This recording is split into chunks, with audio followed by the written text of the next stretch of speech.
ayer la génesis del documento y dejar unos minutos al final para presentarles una inquietud que ustedes tuvieron hace unas clases sobre paleografía y algunas abreviaturas y alfabetos.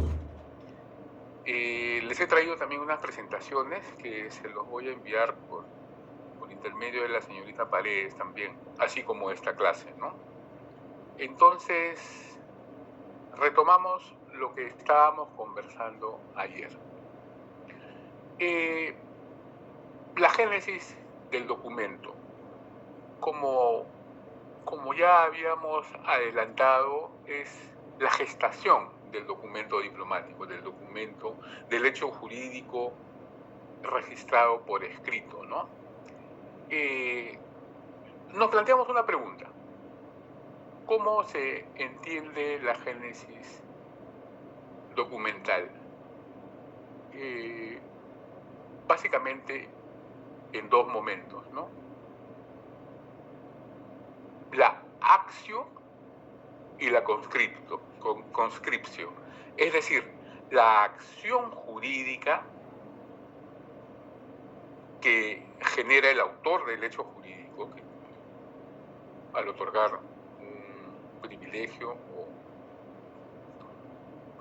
la acción jurídica propiamente, y la conscriptio, que es la escritura del documento, ¿no? La acción jurídica puesta por escrito para dejar fe de este documento, ¿no es cierto? Entonces, estos momentos se tienen que considerar. Pero esta es una secuencia de pasos, es un proceso que va caminando desde la acción desde la acción jurídica hacia la concretización en el documento escrito. Y para esto se reconocen una serie de pasos donde participan por lo menos 3 actores, que vamos a ver más adelante, ¿no? La acción, como dice la diapositiva, es el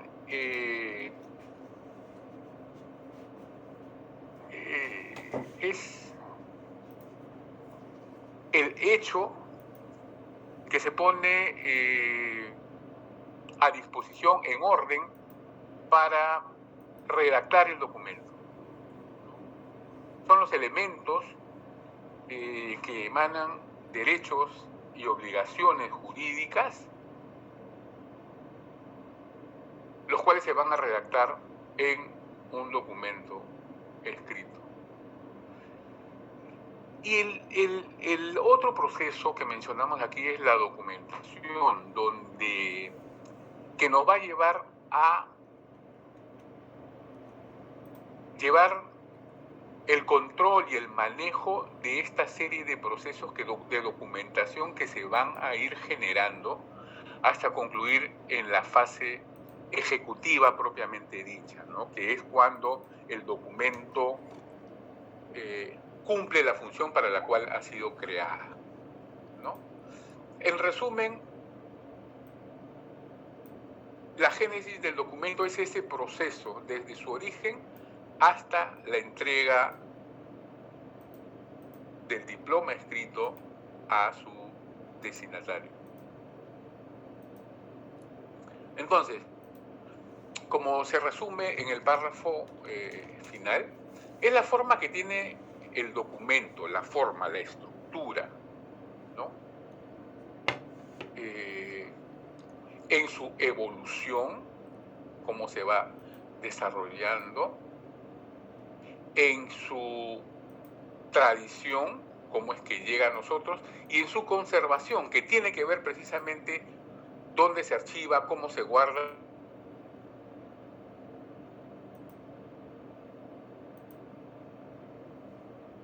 Como dice también este mismo párrafo, nos va a proporcionar datos acerca de los procesos administrativos que nos llevan a la elaboración del documento diplomático propiamente dicho.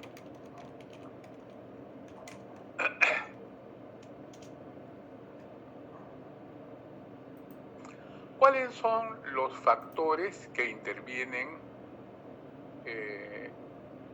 en el proceso de la elaboración del documento?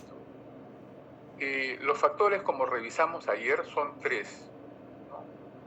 El autor, el destinatario y el rogatario. Entonces son aquellas personas que intervienen en el otorgamiento y en la redacción del documento, ¿no?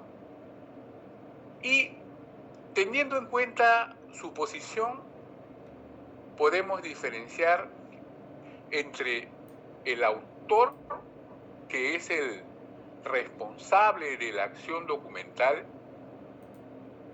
que es quien procede a otorgar el documento, y como dijimos, puede ser único, puede ser un conjunto o puede ser un colectivo, ¿no es cierto? Un solo personaje, una autoridad, un juez, un alcalde, un rey, un papa, puede ser un conjunto, el consejo de una ciudad, el consejo municipal de una ciudad, una determinada audiencia, la audiencia de Lima, la audiencia de Charcas, un tribunal, o un colectivo, que puede ser una población incluso, ¿no? En cuanto al destinatario, a quien va dirigido el documento, es aquel, por su misma característica de ser a quien va dirigido el documento, es aquel al que le hace efecto, en el que recae la acción documental, lo que está encerrado en el documento.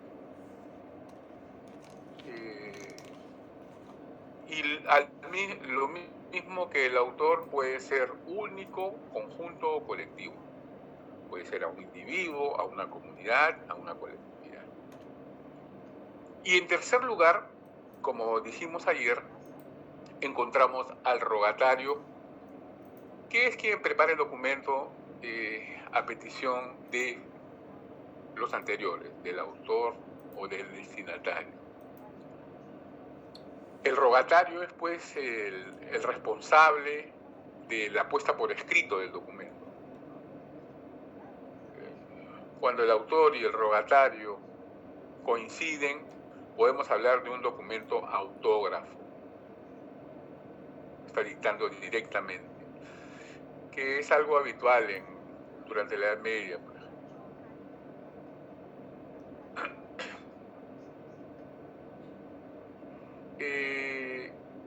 En segundo punto, encontramos, estos son, los que he mencionado son factores que intervienen en la redacción de este documento. En segundo punto, encontramos el proceso, ¿no? El proceso de elaboración del documento propiamente dicho. Aquí encontramos dos momentos, ¿no? La actio y la conscriptio, que son las fases en la hechura del documento, ¿no? La actio además está vinculado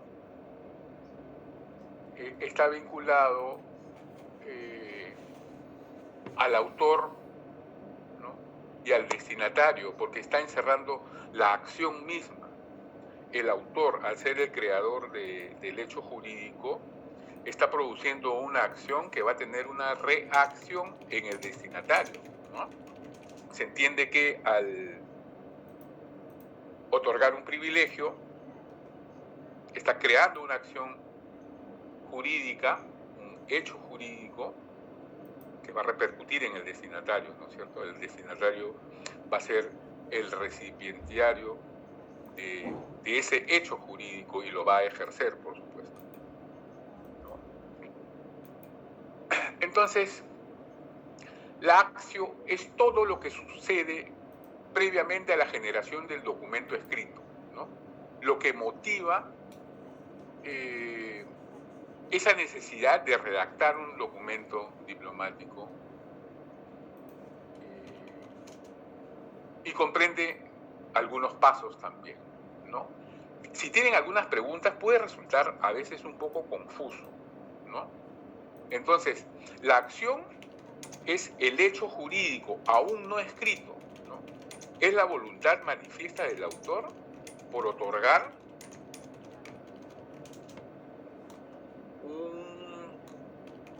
valga la redundancia, un acto, una acción con un contenido jurídico, con un contenido legal. ¿A quién?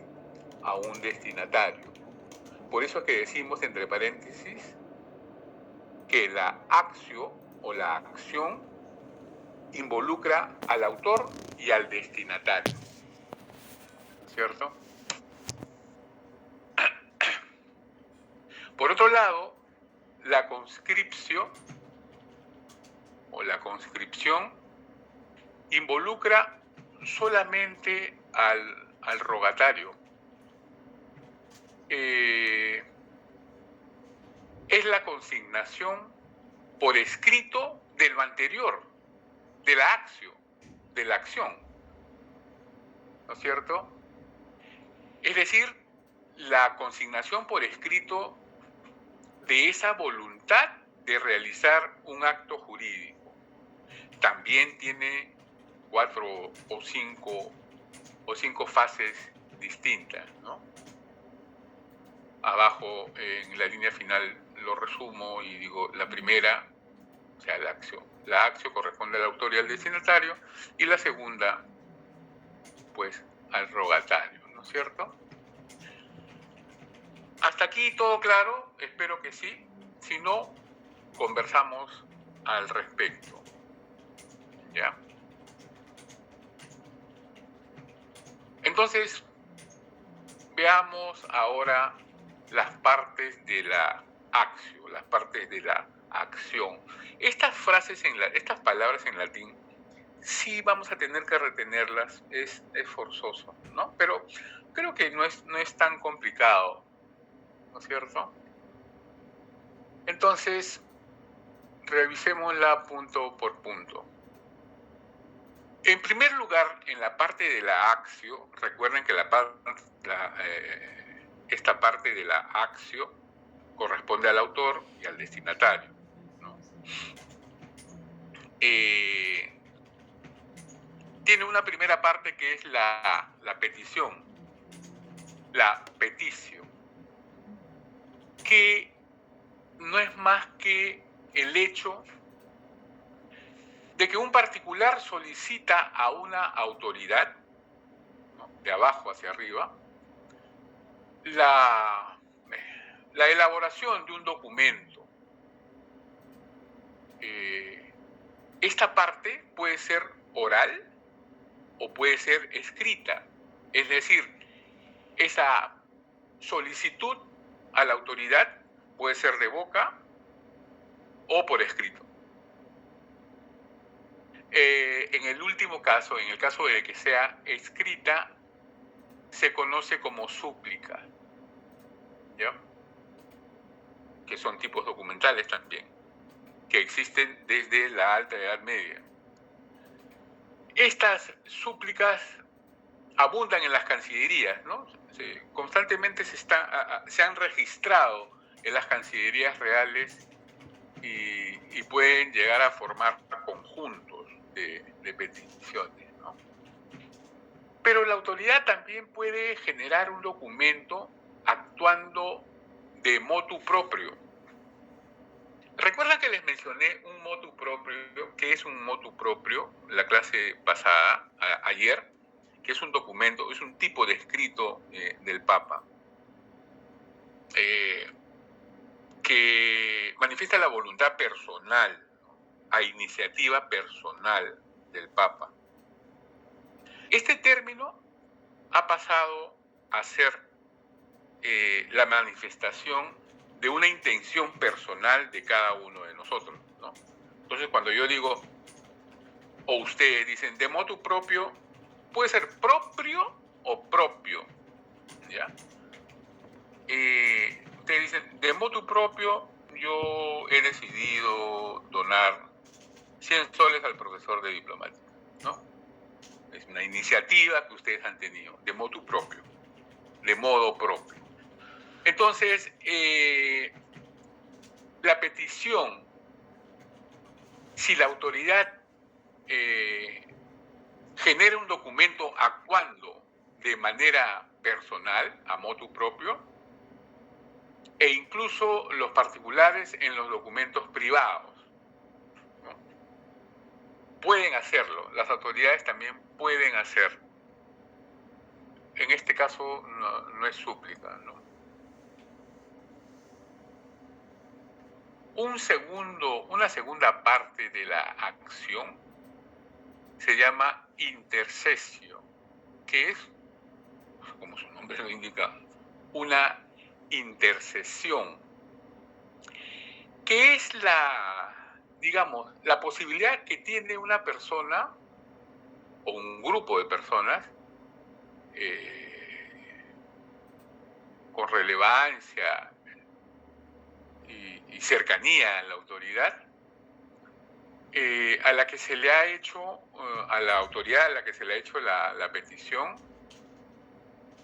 para otorgar el documento requerido que intervenga a favor del peticionario. Es decir, está intermediando, ¿no es cierto? Es la influencia que el que pide,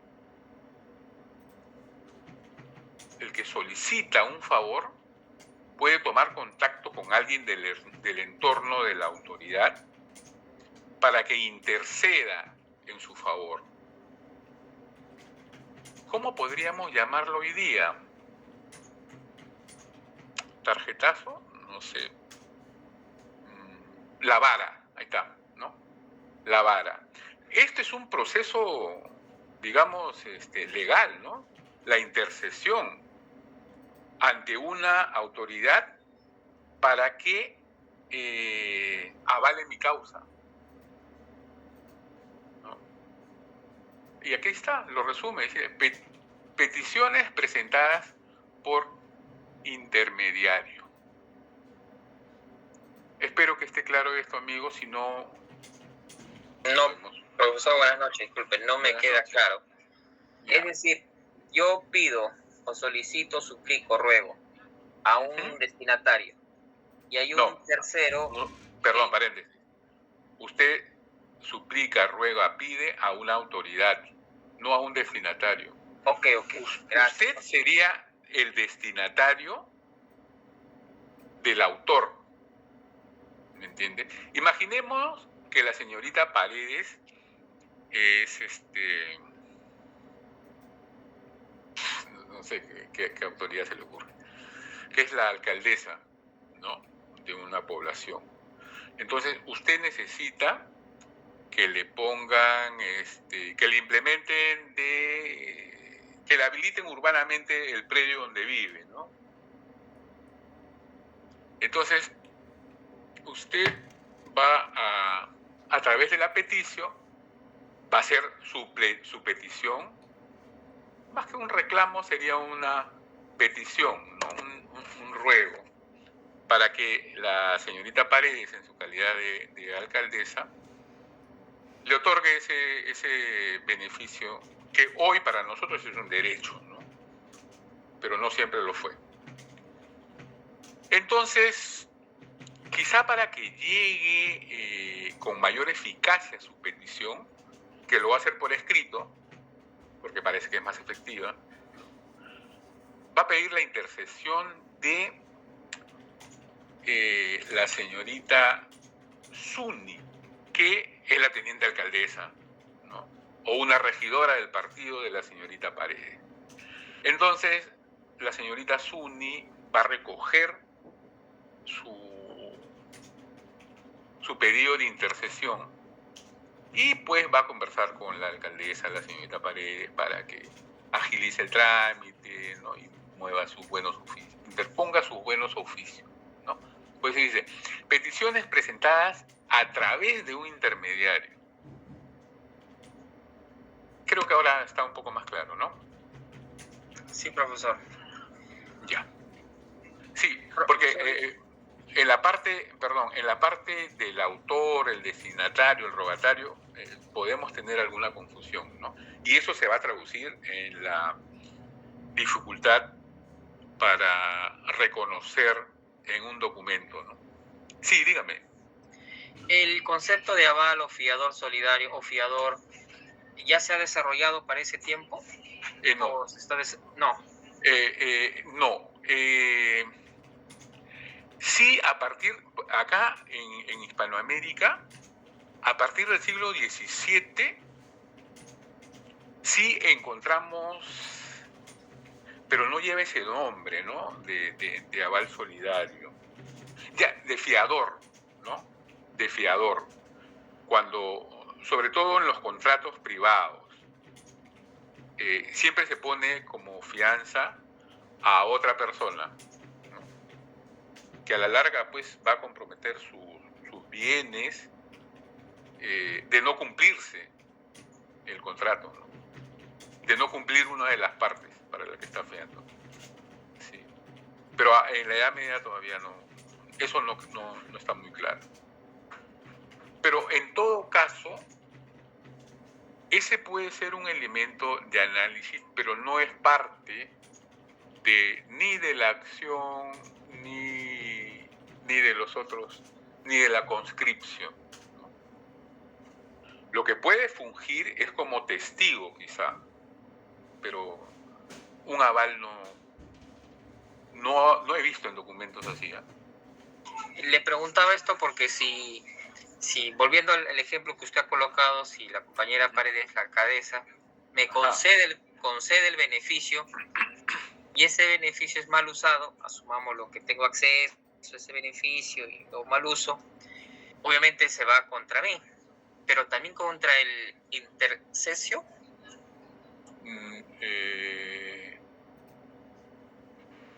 Esa es una buena pregunta.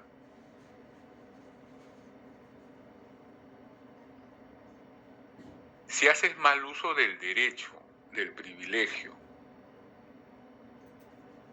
en el caso que hemos puesto de la alcaldía creo que no cumple.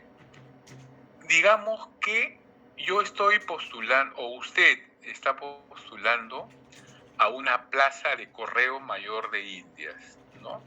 Porque esos concursos, esas plazas públicas se hacen por concurso, ¿no? O sea, mejor dicho, o salen a remate. Y es absolutamente legal, ¿no? Si usted quiere ser el Correo Mayor,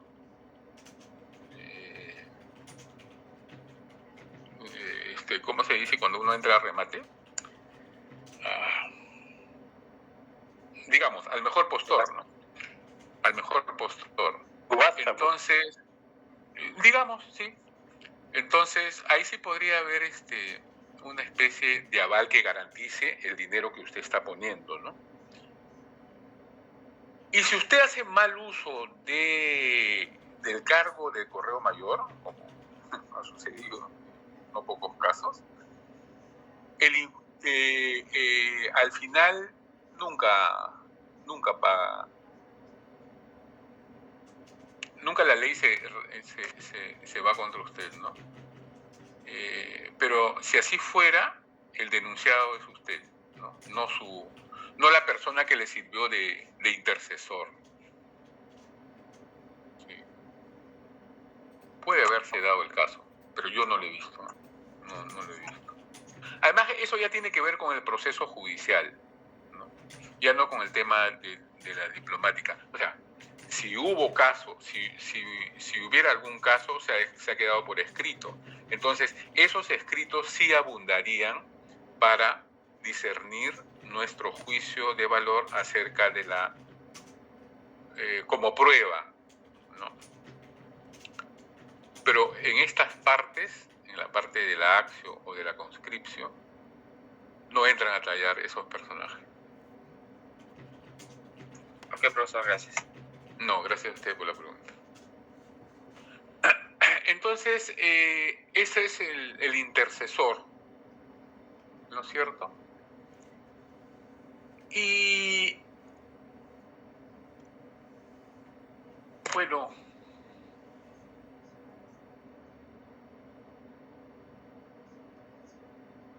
hay la siguiente, la cuarta parte es la testificación, que como su nombre lo indica, es que los testigos, no avales, sino los testigos de la acción,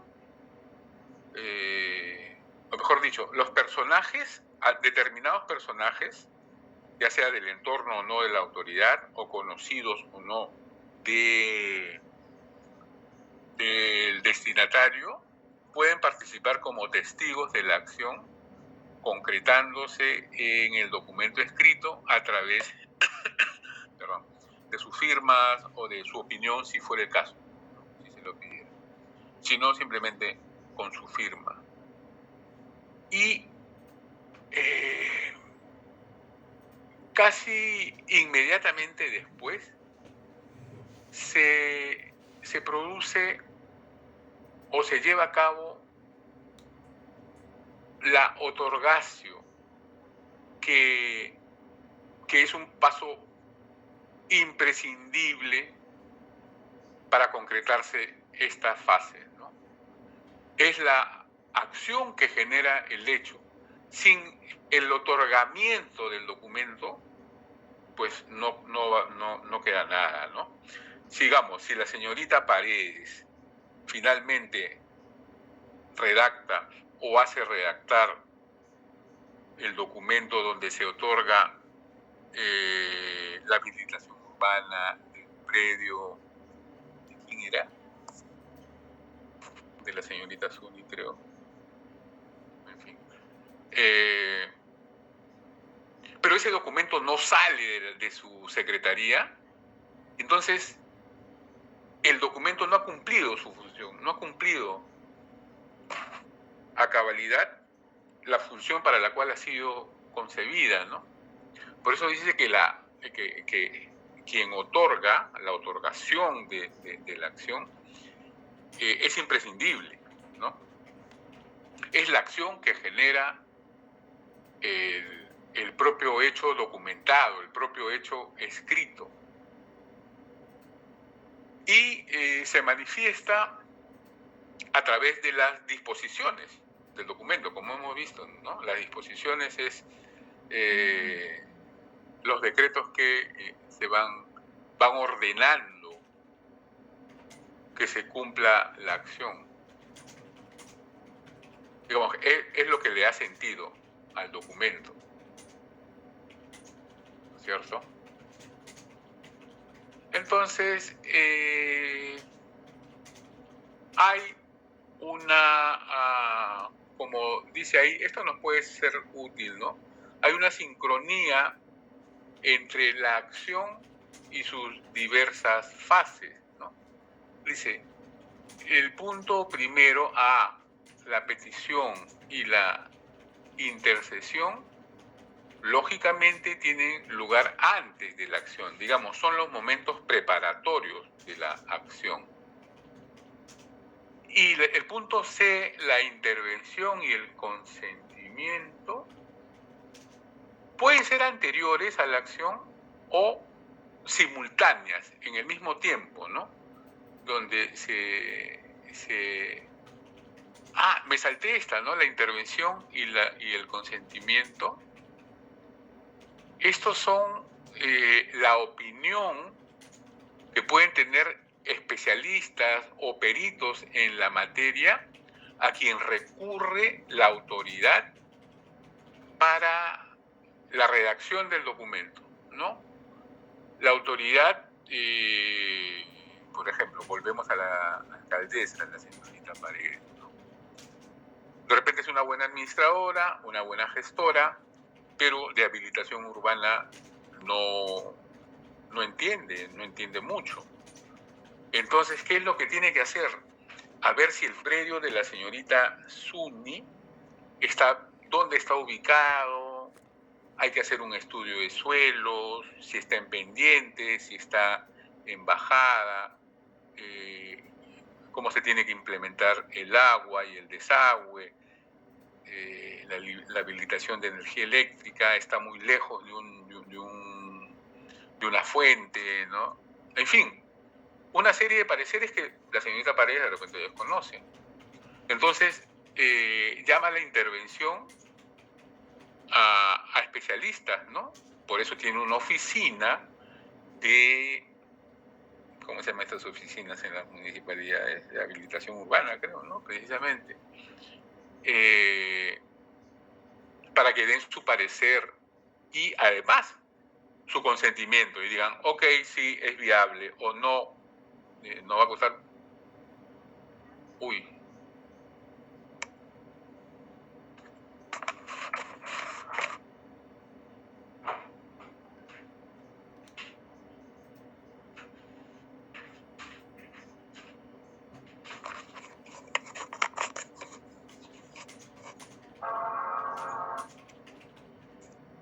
Hola. Hola.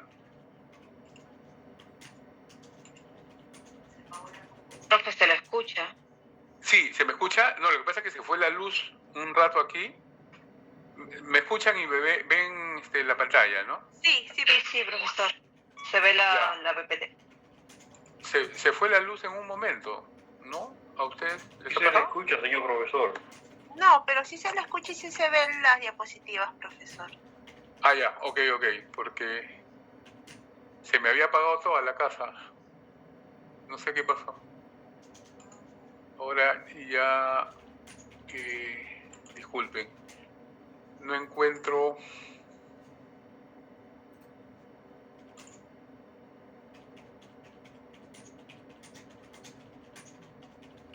Si nos quedamos Ya. en la intervención y la concesión. Ya, ahora sí están viendo la diapositiva y me escuchan, ¿no es cierto? Sí, entonces, les decía que les había puesto el ejemplo, eso sí llegaron a escuchar, ¿no? Sí. Que la alcaldesa puede pedir el parecer y el consentimiento de los peritos, ¿no? Sí, tipo asesores, supongo, ¿no? Claro, así es. Entonces, esa parte me había saltado. Entonces, volvamos al sincronismo de la acción y sus diversas fases, ¿no? Espérenme, se me está reiniciando esto por acá.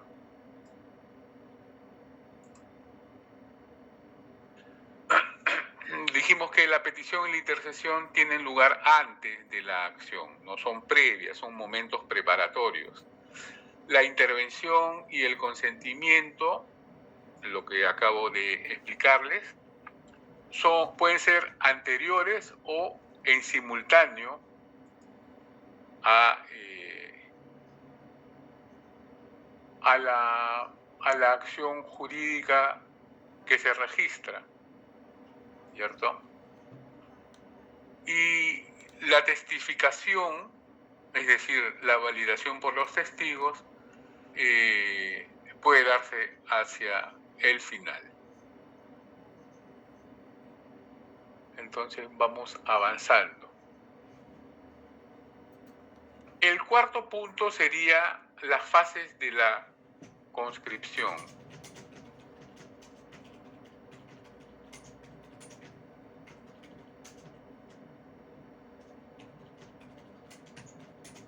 La conscripción, como ya dejamos asentado aquí, es la fase donde participan, es la fase donde se pone por escrito el hecho jurídico.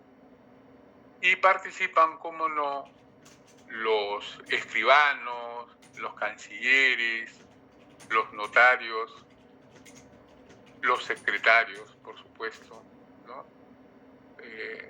Todo lo que tiene que ver con la materialización del objeto, del hecho jurídico, ¿no? Encontramos aquí una serie de partes o de fases de este proceso. La primera de ellas tiene que ver con cuando el documento público es redactado, ¿no? Cuando los documentos son redactados. La iusio o rogatio, o sea, viene de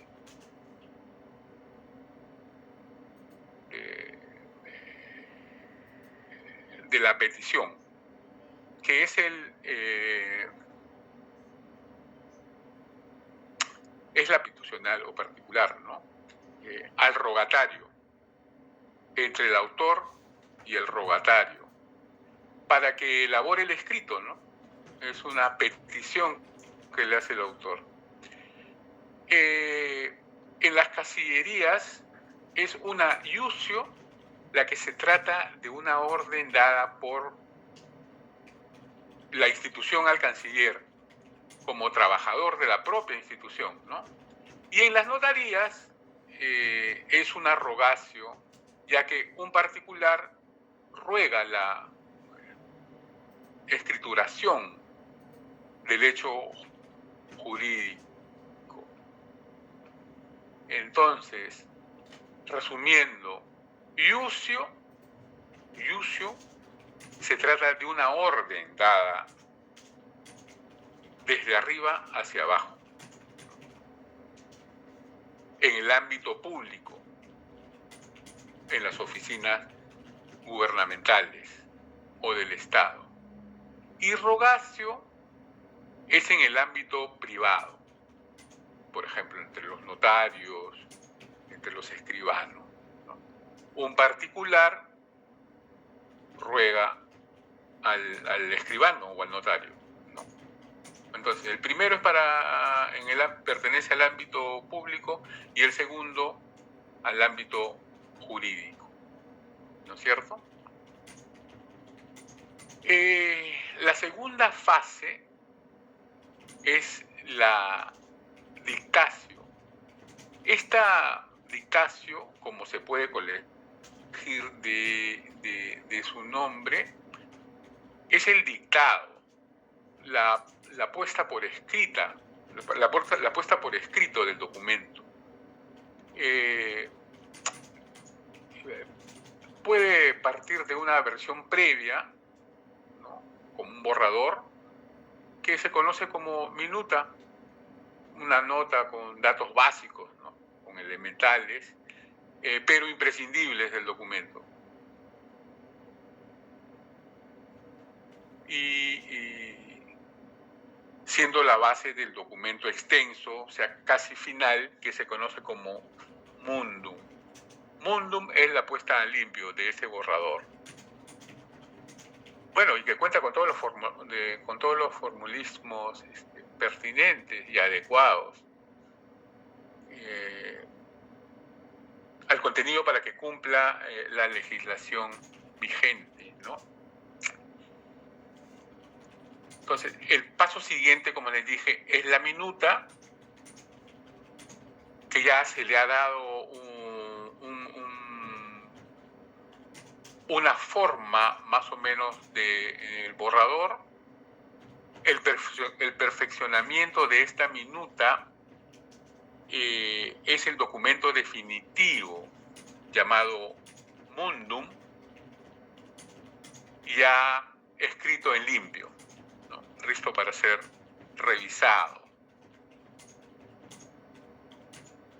Y esta revisión se va a dar en la siguiente fase, que es la recognición. Finalmente, esta recognición es la comprobación de que el texto coincide con lo pedido, coincide con lo que se ha pedido, con lo que se ha solicitado, y que la formulación de este documento es la correcta, y que coincide además con el deseo del autor del documento, ¿no? Esta recognición, que es el reconocimiento, lo tiene que hacer el autor juntamente con el rogatario, con el que escribe, ¿no? Una vez que está de acuerdo, que está conforme, ahí me he comido la C, está conforme con que lo que dice en el documento va de acuerdo a su voluntad, ya está todo preparado para la validación. Entonces, esa es la segunda fase de la siguiente fase de este documento. Dice que en ocasiones la recognición se señala este proceso, ¿no? Con expresiones como relegando, vístala, salvo de errores. En los documentos de Cancillería no hay correcciones, porque si había un error en la redacción, se procedía a realizar un nuevo documento, ¿no? No podía tener enmendaduras. Pero en documentos menos solemnes y en el ámbito privado, en relación al escribano, no sé si ustedes han tenido la posibilidad de ver, sí se encuentran enmendaduras, tachaduras, anotaciones, ¿no? Vale por, no vale, tachado, ¿no? Entre corchetes, o con escrituras superpuestas, ¿no? Entre las líneas. Y esto lo valida el notario. Entonces, en documentos privados sí se puede hacer, sí se encuentran esas modificaciones. La siguiente fase, que es la de la validación, es ¿cómo se dice? La suma, la adición de ciertos elementos que le dan valor jurídico al texto, ¿no? Estos elementos anexados lo convierten ya en un documento diplomático solemne. Tenemos entre ellos, los más comunes son la firma de los testigos, las suscripciones de los testigos, la signatura, la firma del escribano, el sello del mismo o su signo, como les he mostrado en algún documento, ¿no? El signo del notario. En un documento pueden aparecer todos estos elementos o solamente algunos, ¿no? La firma y el sello del que otorga el documento nada más, o pueden aparecer testigos, sellos, firmas, signos de escribano por doquier, lo que le da, no es que le dé mayor peso, ¿no? Pero parece que hay una intencionalidad de reafirmar la voluntad. También se puede considerar validaciones cuando se anexan los pagos de las diferentes tasas del notario o de las cancillerías para poder dar al documento validado como expedido, ¿no? Incluso hasta la hora, en documentos de registros públicos de la propiedad inmueble o mueble, aparece eso, ¿no? Asentado en tal hora, tal día y tal, ¿no? Se pagaron costas por esto, ¿no? Todas esas cosas le dan, de alguna manera, fortaleza a la validación.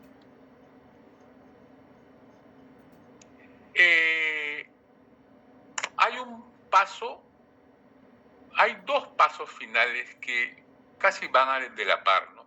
La remisión, que como su nombre lo indica, es el envío del documento al destinatario, la remisión, y la registratio, que es el registro, como constancia escrita de que se ha guardado en el archivo, ¿no? La constancia de que ese documento se hizo y se expidió y se ha quedado registrado en el archivo. Puede haberse quedado la copia también, ¿cierto? Aquí el registro no es obligatorio en muchos casos, pero sí es frecuente, ¿no? En las grandes cancillerías y en las notarías, especialmente pues, a partir de la época moderna, ¿no? Siglo XVIII, XIX, XVII, XVIII, XIX, ¿no? Entonces, estas serían las fases de la conscripción. A continuación, vamos a ver algunos ejemplos. Mire, en este modelo, en esta imagen, vemos a un famoso ilustrador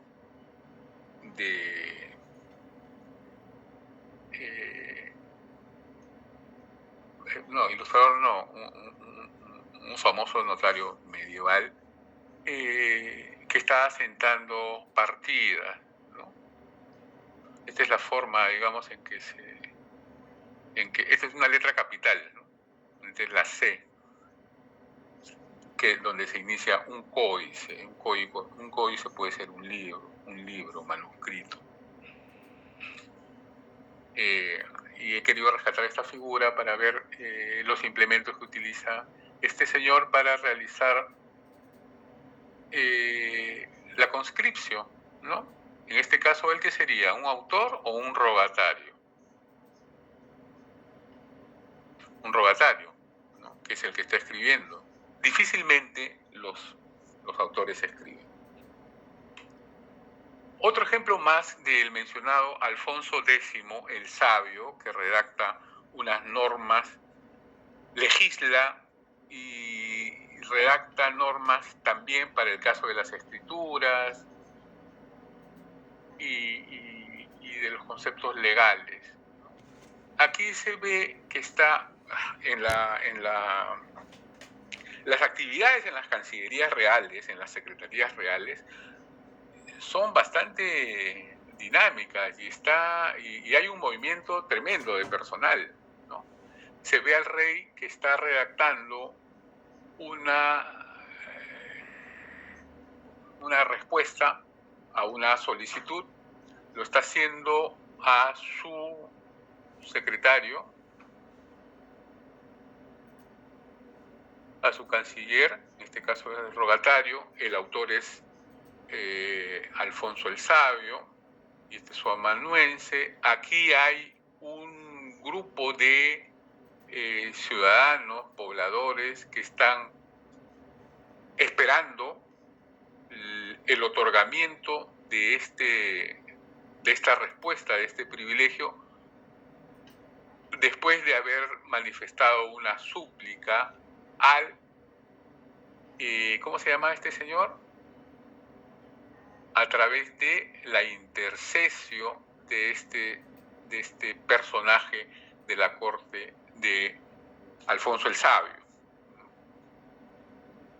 Estos dibujitos nos dan una idea de cómo era el mecanismo, ¿no? De cuánta gente participaba de estas. Ya esta es una pintura renacentista donde se ve que el notario efectivamente ha redactado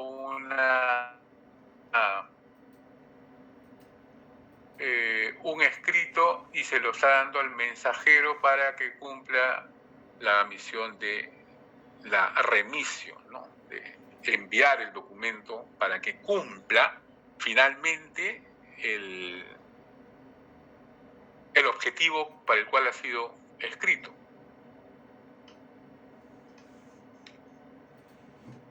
Esta imagen es un grabado a color que representa a este señor Jacobo Fugger, un financista, comerciante alemán que tiene casas comerciales en Roma, Venecia, no sé qué dice acá, Ofir, y otras ciudades más. Está dictando al contador su libro de cuentas que, valga la redundancia, llevan la contabilidad de sus otras casas comerciales, ¿no? Entonces, esto pertenece al ámbito privado. Al ámbito privado.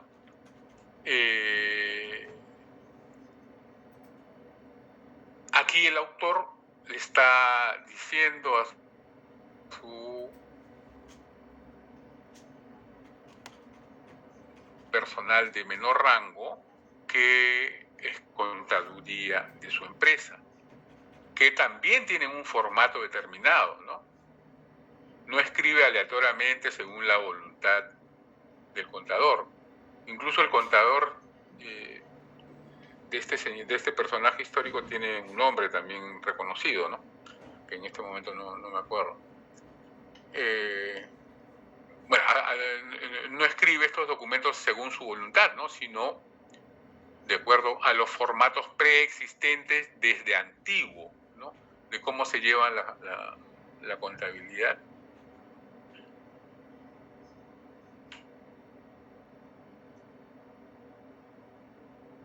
Y este otro grabado de un códice también, digamos, redondea toda la figura. Es bien simpático. Este personaje, que es de la aristocracia, es la autora de un documento que ordena la iusio, un documento público, ordena a su aparato escriturario, es decir, a su cancillería, que hacen las veces de rogatarios, que van a escribir su voluntad, les ordena elaborar documentos sellados. Pueden ver acá los documentos sellados, ¿no? No solamente está sellado en el papel, sino que también están cerrados con sellos pendientes. Si ustedes pueden ver acá, cuelgan de una soga. ¿Ya?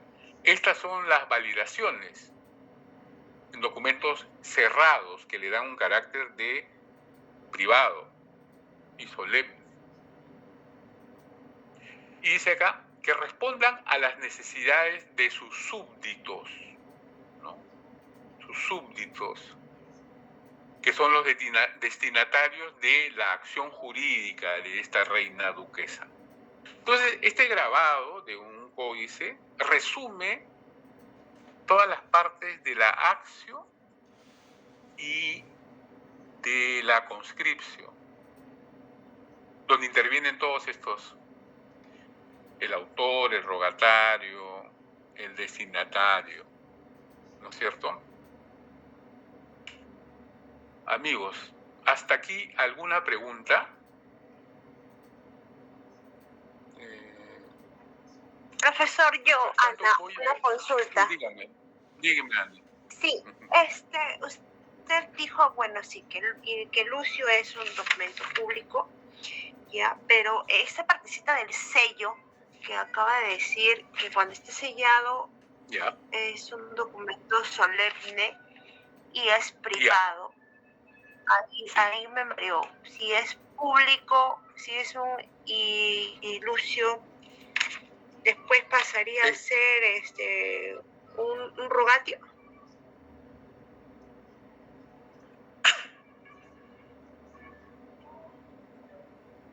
Porque en las fases de la conscripción usted nos dice que, bueno, si Lucio es público y el rogatio es jurídico o privado. Eso fue lo que entendí. Es privado, sí, es el ámbito privado, ¿no? El iusio es cuando una autoridad le ordena a su escribano o a otra autoridad de menor rango que emita un documento destinado a, en este caso, los súbditos. Pueden ser individuales, pueden ser colectivos, ¿no? Pero si es a nivel de un negocio personal, entre iguales, el que hace la solicitud, el destinatario, le pide al notario. Esa fase se llama rogacio. Le ruega que le redacte un documento. Por eso pertenece al ámbito privado. El otro, como le dije, el iusio, pertenece al ámbito público. ¿Podría repetirlo otra vez para apuntarlo, por favor? Ajá, no lo voy a decir tan bonito, ¿eh? Pero ojo que esto también se lo voy a pasar, ¿eh? Esta diapositiva se lo voy a pasar, ¿eh? Sí, porque estos de acá no están en la diapositiva que Estas figuritas no están. Lo que pasa es que voy anotando, voy encontrando cosas y enriquezco la diapositiva que ya tenía, ¿no? Entonces, la iusio es la fase de esta conscripción donde la autoridad ordena a oficiales de menor rango que escriban un documento, ¿no? Que describan el hecho jurídico que esa autoridad está queriendo implementar. ¿Ya? En cambio, la rogatio se circunscribe al ámbito privado, en la que un particular pide a un notario, ruega a un notario que le redacte un documento. Es rogatio, en este caso, ¿no? Al escribano le pide. Al escribano, al notario. Un documento. Al escribano o al notario. Ya, ok. Gracias, profesor. Puede ser un contrato, puede ser una donación, puede ser un compra y venta, puede ser un testamento, ¿no? Puede ser un libro de actas. ¿Ya? Pero siempre en el ámbito privado. Hola, ¿están ahí? Sí, profesor. Y los sellos que les menciono es la validación, ¿no? En este caso son los sellos de esta aristócrata, ¿no? De esta reina duquesa. Es un sello, en el de arriba vemos que un sello que está sobre el papel, y en el de abajo es un sello pendiente de una soga, debe ser un sello de plomo, un sello de un metal, ¿no? El otro, en cambio, parece ser un sello de cera. Pero ambos son sellos que lo que están haciendo es validar. Imaginamos que al interior de ese documento está la firma, ¿no? La firma de la autoridad y del escribano, del notario, del canciller, del jefe de la oficina. Profesor, disculpe. Sobre eso que yo tengo una consulta. Ah, ya, el compañero Jorge creo que levantó la mano. Ya. Sí, Dígame. Sí, en relación justo a lo que menciona que en esos tiempos no muchas veces los autores no necesariamente eran los que redactaban el documento. Eso también se da en la actualidad, ¿no? En la actualidad, Sí, por claro. ejemplo, en una oficina tienes al analista, al especialista, o un asistente que proyecta los documentos, ¿no? Y es el jefe un encargado que hace suyo el documento y lo firma. Ahora, yo quería hacer Así una es. consulta, porque como estamos pasando de lo físico a lo digital, es decir, en papel, el documento cuando se proyectaba no había inconveniente, porque como la firma es manuscrita, por ejemplo, Ujú. yo proyectaba el día de hoy, en la tarde, noche, un documento para mi jefe. Lo proyectaba el día de hoy pensando que mi jefe lo iba a firmar el día de hoy. Sin embargo, lo firma al día siguiente en la mañana, por decir. Al colocar su firma, al colocar su firma, igual el documento como sale con el día de fecha de ayer, se podría decir que la fecha de la generación del documento es el día de ayer. Es ayer. No hay una Claro. no hay una constancia de que la firma haya sido hoy. Así es. Ahí como que no se dejaba en evidencia esa discontinuidad, ¿no? Porque lo real, en mi opinión, sería la fecha de la firma, en el momento en que se firma. Pero en el manuscrito no se nota o no se puede registrar eso. Ahora, el tema va con lo digital. ¿Por qué?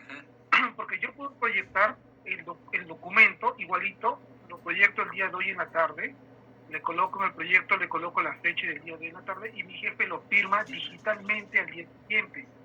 En este caso, cuando es con una firma digital, la propia firma tiene una fecha. Y justamente ahí viene la interrogante. ¿Cuál es la fecha de generación del documento? ¿La fecha con la que yo como asistente o analista proyecté? ¿O la fecha de la firma de la autoría, del titular, del jefe que está firmando? Pues, ¿no? Entonces, en mi opinión, ahí debería respetarse la fecha de la firma, porque es justamente esa fecha esa firma que le da un valor al documento. Sin la firma, el documento no tiene ese valor, no tiene ni siquiera la autoría, porque no está la firma para acreditarlo. No sé usted qué opina. Así es. Está usted en lo cierto, porque el documento solo tiene valor, solamente es perfecto cuando se firma y cuando se valida, y se valida cuando está firmado, ¿no es cierto? Pero además cuando sale el documento y llega al destinatario, porque si no sale ese documento queda en el aire y como si no se hubiera hecho, ¿no? No se hace, por decirlo de alguna manera, no se hace público, no está cumpliendo. Si usted si usted no me manda ese documento, yo no me doy por enterado, ¿no es cierto? Sí, pero yo...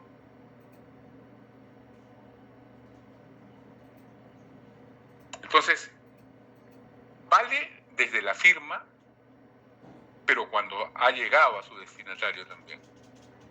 Usted lo puede haber redactado el día anterior. Eso podría ser el mundo, ¿no? El documento completo preparado para la validación. Y la validación puede ser al día siguiente.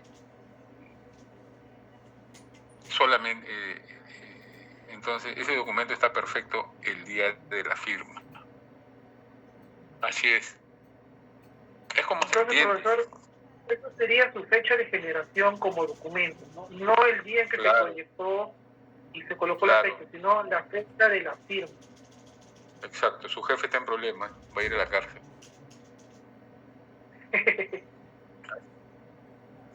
Sí, pues. Profesor, una consulta. Sí, dígame. Profesor, una duda. Sí. ¿Qué? No. Yo soy la alcaldesa. Ya. Una duda. Usted habló en la clase pasada de la fecha o data tópica y de la fecha o data cronológica.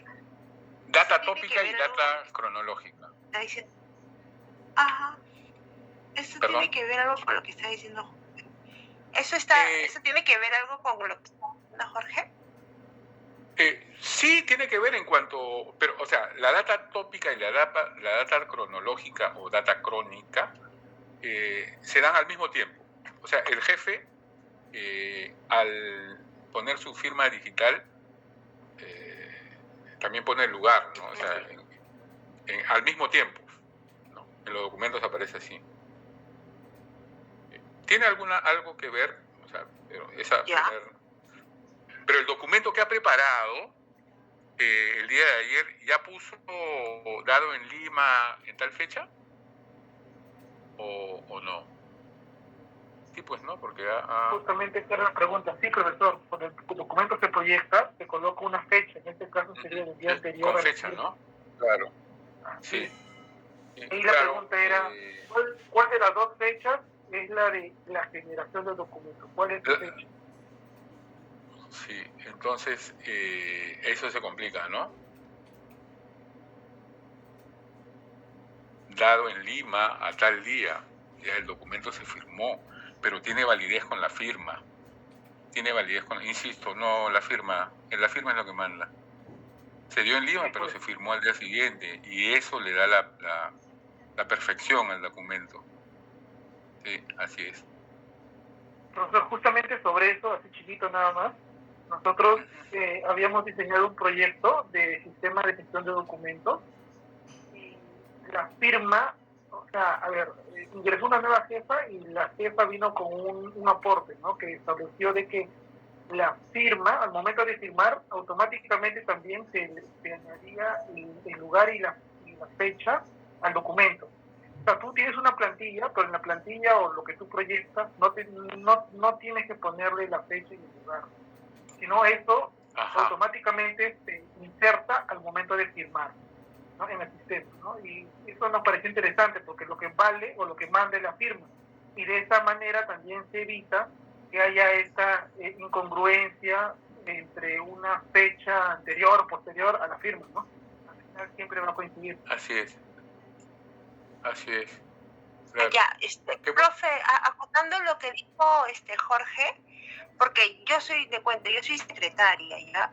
Y a mí, por ejemplo, me dejan para proyectar 20 oficios hoy día, pero porque tengo clases, salgo volando, no los proyecto, pero están con la fecha de hoy día. Y los proyecto mañana temprano, pero están con la fecha de hoy día. Entonces, la firma de mi jefa va a salir con la fecha de mañana.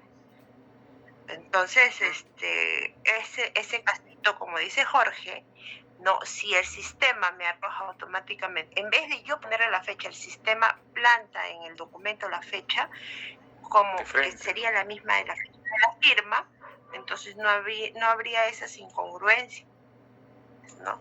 Así es. Eso sería lo más importante. O en tal caso, en mi caso, como secretaria, si voy a proyectarlo mañana, le tendría que cambiar yo la fecha, ¿no? Físicamente, para que cuando firme sea la misma fecha, en este caso. Para hacerlo, en el caso manual, que con esta clase ya lo voy a hacer. Claro. Me da miedo. Que salga mejor al mismo tiempo, ¿no? Sí. Claro, todo. Ya, ok, gracias. Bueno, ¿de qué? Profesor. Dígame, profesor, ¿y el concepto de el testigo a ruego ya se había desarrollado para esa época? A petición, ¿no? O sea, no estoy muy seguro. No estoy muy seguro. Los testigos siempre se presentaban a solicitud de la autoridad o de la parte favorecida también, ¿no? Que pone como por ejemplo, en los contratos, ¿no? Yo puedo llevar a mi testigo que da fe, pero y los testigos tienen que ser autorizados por la autoridad. Según eso, puede ser que ya hayan existido, ¿no? Puede ser que ya hayan existido. Desde antiguo. Sí. Amigos, son 9:39, 9:40 creo. Tenemos poco tiempo. Aprovechamos esto. ¿Pueden ver mi pantalla? Sí, profesor. Abreviaturas. Mire, la paleografía es una disciplina que nos ayuda a comprender las escrituras de siglos anteriores, en el caso nuestro del siglo XVI hasta el XIX, para una mejor comprensión de las ideas del momento y como archiveros para brindar un servicio de catalogación más adecuado al usuario. Entonces, tienen una serie de elementos que ustedes van a tener que reconocer cuando lleven el curso. Yo les voy a pasar esto también para que ya lo tengan y de alguna manera vayan un poco preparados. Hay diversos tipos de clasificación. Las cosas con las que pedaleamos en paleografía son las abreviaturas. Uy, dejé de presentar. Sigan abreviaturas, profesor. Ya. Entonces, estas son las diversas tipologías de abreviaturas que vamos a encontrar. Esta no es una clase de paleografía, simplemente es una presentación para que ustedes lo tengan y lo revisen. Vamos a hacer una explicación breve en estos 10 minutos creo que tenemos, ¿no? Estas son abreviaturas por siglas, cuando la palabra se condensa en una sola letra, ¿no? No sé qué es esto.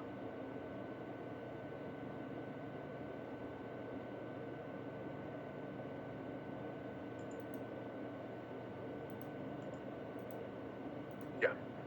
Con una sola letra, ¿no?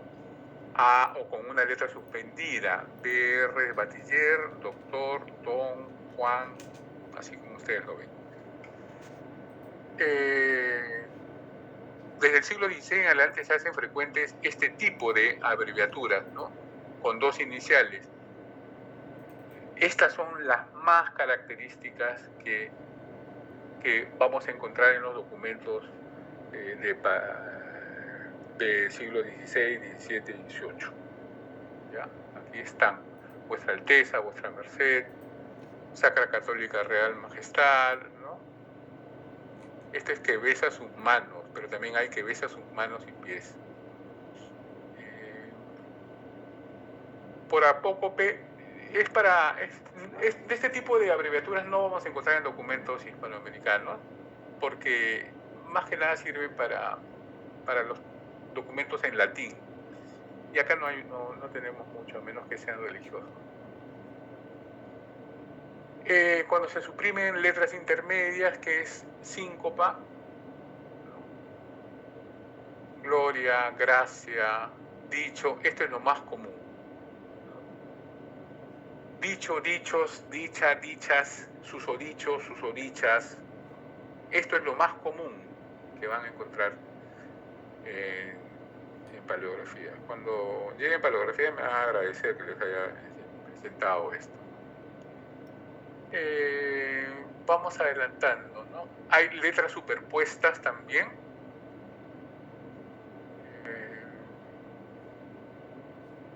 Por ejemplo, ¿no? Comprador, presente. ¿Este qué es? Bueno, en fin, vamos avanzando. Aquí hay signos especiales. Esto lo tengo en Word también, que se los voy a pasar. ¿Ya? Cuando encuentren estos signos, que se lo van a tener que memorizar, al costado está su significado. Miren, este es I, ¿no? La et de I o E, la conjunción. Estos signos significa I.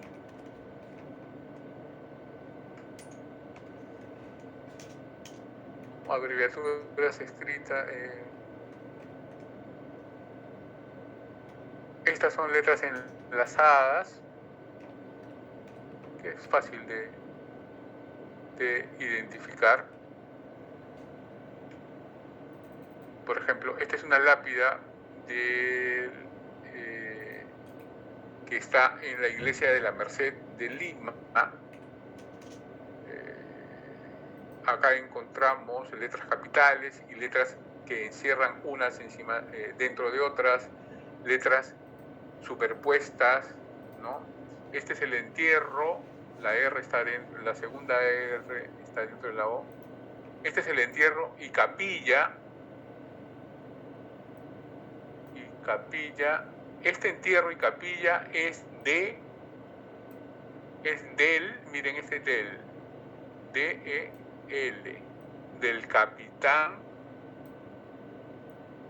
Bernardo de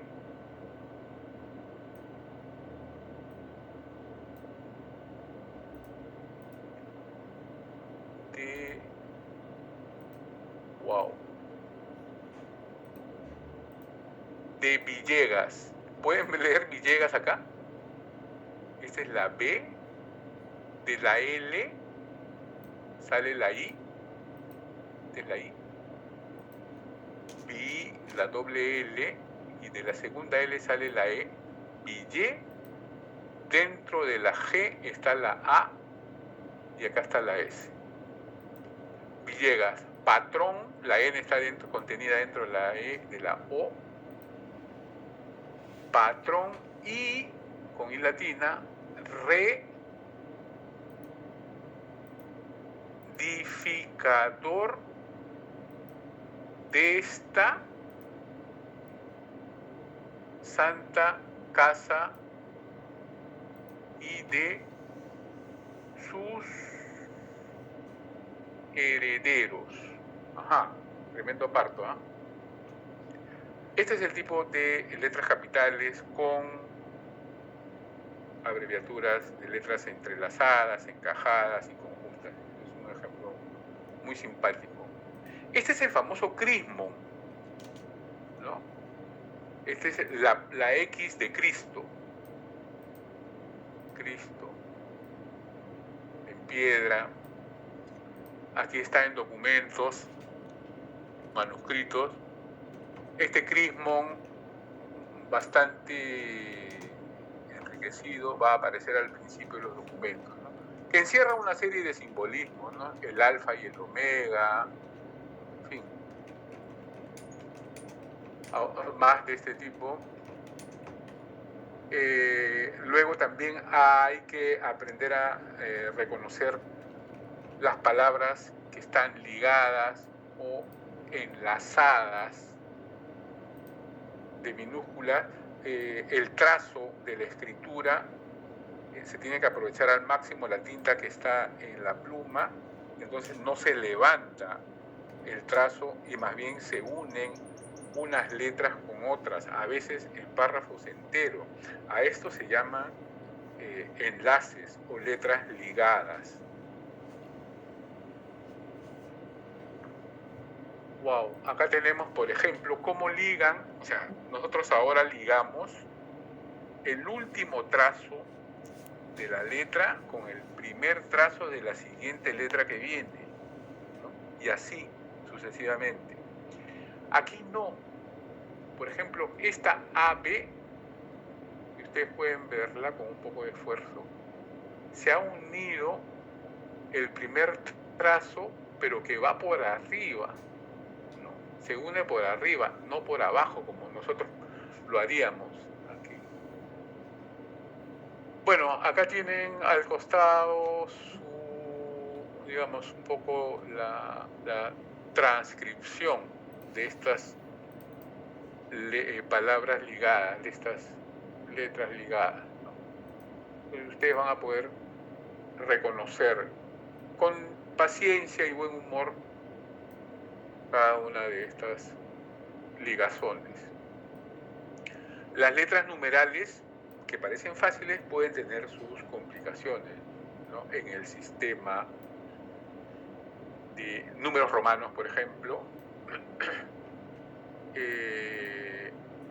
Esto todos conocemos, ¿no? La L es 50, 100, 500 y 1000. Para indicar mayores cantidades se hacía una raya arriba, entonces 1 quiere decir 1000, 500.000, y esto quiere decir 1.000.000. Como no hay reglas de sustracción, para nosotros un 4 es la I seguida de la V. No, pues, no vamos a encontrar eso ahí. Más bien vamos a encontrar 3 palitos que hacen las veces de 4. O 4X las veces de 40 y 4C las veces de 400. Acá tenemos la tabla de numerales y sus equivalencias, ¿no?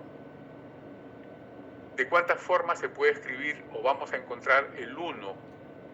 Es como la I, 2I o una Y, ¿no? Según. Entonces, jóvenes, vayan acostumbrándose a estas letras. Miren 90 cómo se escribe. Es un horror. No se levanta el trazo, pues. Este es una V, C, no, X, parece seno, pero es X, así lo hace. Así como esta. Entonces una V y 3X, 4X es 90. Bonito, ¿no? Y acá está. Profesor, le faltan 5 minutos para Faltan 5 minutos, sí. Y ya, si gustan la próxima clase les explico un poco más esto, pero les voy a pasar de todas maneras esta información gráfica. Tengo más de estos documentitos que se los voy a ir añadiendo. Ok, muchas gracias. Bueno, Aguirre. Profesor presente, Buenas noches. Aburto. Buenas noches, profesor Fernando. Buenas noches, gracias, señor Aburto.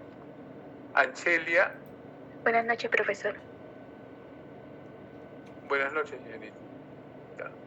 Ángeles. Presente, profesor. Buenas noches. Buenas noches. Aparicio. Presente, profesor.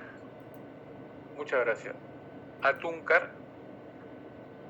Buenas noches, profesor. Presente.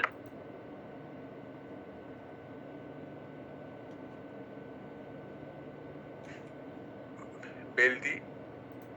Buen día. Señor profesor, buenas noches. Un honor. Señor Beldi, buenas noches. Gracias. Buen día. Presente, profesor. Buenas noches.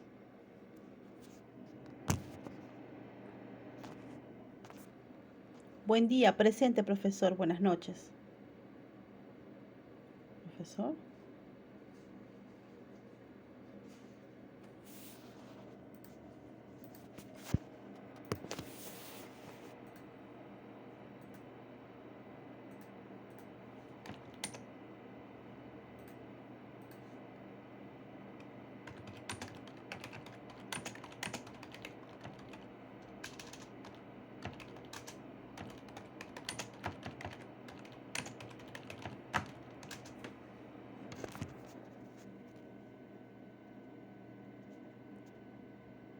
Profesor, ¿nos escucha?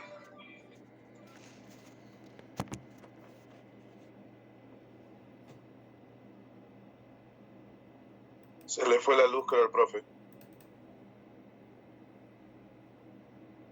Y que el profesor lo pero está ahí conectado, está en el listado. Por eso se me hace raro.